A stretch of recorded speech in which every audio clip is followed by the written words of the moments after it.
When shopping for watches, it's important to pay attention to the dimensions and your wrist size. You may only like big, chunky watches and buy whopping watches over 50mm, which is fine of course, but if you want to wear a watch that's comfortable, that looks great on the wrist, then give your wrist a measure.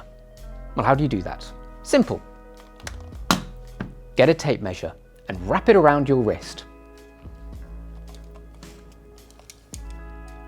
Wrist size is usually measured in inches, and as you can see, my wrist here is approximately 7 inches.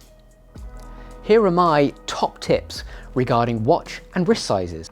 Firstly, you need to give heed to the lug length of the watch. That's the length from the top to the bottom of the lugs which the straps connect to. Here are some simple sizing guidelines. If your wrist is under 7 inches, go for 36 to 38mm in diameter with a 46mm lug to lug length. What about if you're around 7 inches like me?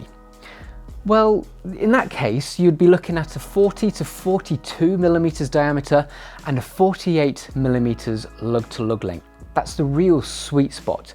Just look at how nicely this Loxley London fits me at 40mm in diameter with a lug to lug length of 47.5mm.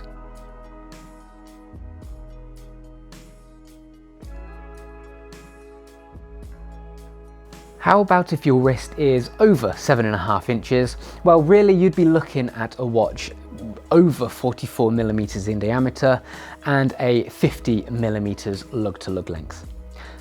Now, if you get a watch that fits your wrist to a T, trust me, you won't believe how much of a difference it makes to a more enjoyable wear.